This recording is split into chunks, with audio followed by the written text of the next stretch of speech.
गोहाना के सोनीपत रोड स्थित आशीर्वाद गार्डन में जन कल्याण मोर्चे का कार्यकर्ता सम्मेलन आयोजित किया गया। सम्मेलन में अध्यक्षता महाराज जसमेर द्वारा की गई। सम्मेलन से पहले महाराज जसमेर देसवाल विशेष दल के साथ खेड़ी दमकन, बड़ौदा रोहतक चौक, गोहाना फुआरा चौक से होते हुए सम्मेलन स्थल पर पहुंचे। इस दौरान महाराज जसमेर बड़ौदा स्थित संत गरीबदास योगाश्रम भी पहुंचे और संत गरीबदास से चर्चा की। सम्मेलन में प्रदेश के अलावा अन्य राज्यों से भी कार्यकर्ता पहुंचे। कार्यकर्ता सम्मेलन के दौरान महाराज जसमेर ने कहा कि जन कल्याण मोर्चा आज से सदस्यता अभियान की शुरुआत करने जा रहा है और पार्टी 2024 का आगाज करने जा रही है।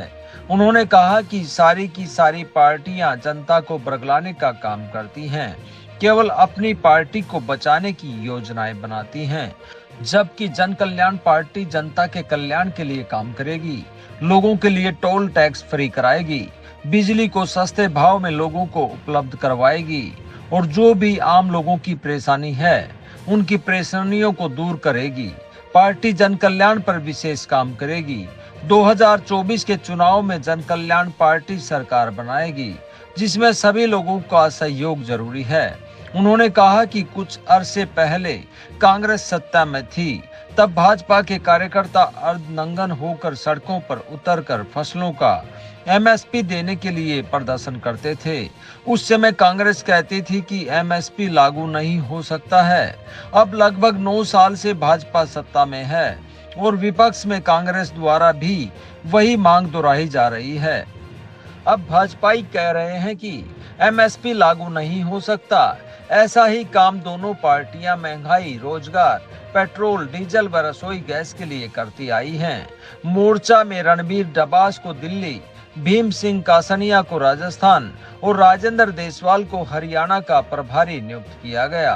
कार्यकर्ता सम्मेलन है और आज से पार्टी का सदस्यता अभियान शुरू है और आज से पार्टी 2024 का आगाज करने जा रही है और हरियाणा प्रदेश में जितनी भी पार्टियां बनी हैं वो सारी की सारी जनता को बरगलाने का काम करती हैं, केवल अपनी पार्टी को चलाने की योजनाएं बनाती हैं, केवल अपने अपने नेता कैसे चुनाव जीतें इस बात के ऊपर ध्यान दिया जाता है और उसी का मंथन किया जाता है। जनता के द्वारा चुनी गई सरकार जनता के हितों की कोई बात नहीं करती।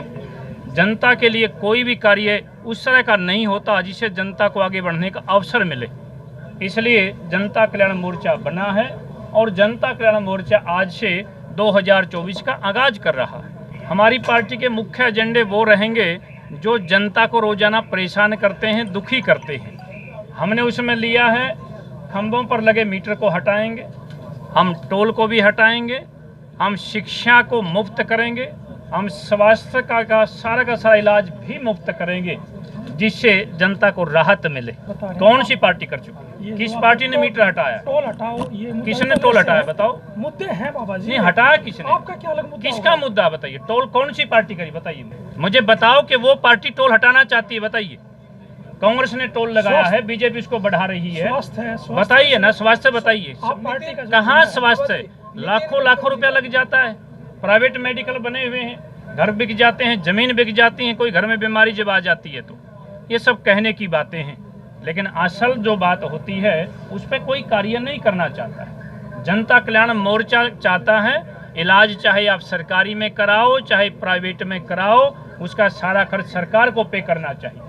कि गाड़ी खरीदेंगे तब भी टैक्स देंगे, किस्त भरेंगे तो भी टैक्स देंगे और रोड पर पैर धरेंगे तो भी टैक्स देंगे। ये कौन सा तरीका है?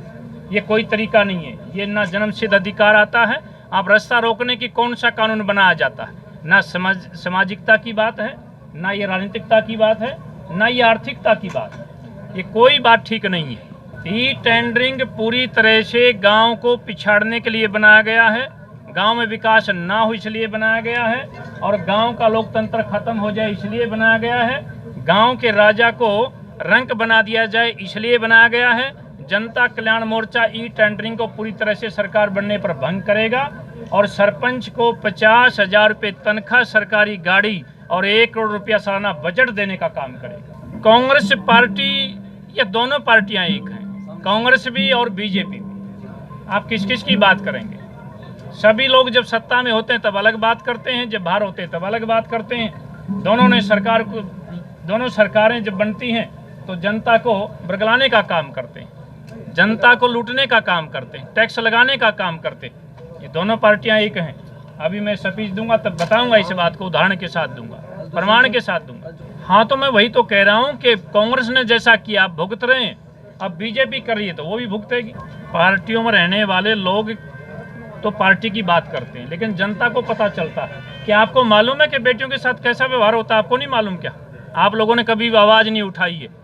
हरियाणा प्रदेश की बेटी जब अपना रोजगार मांगने जाती है और वो जब पेपर फार्म भरती है और पेपर देने का जब नंबर आता है तो पहले तो 5 जिला दूर भेजा जाता है।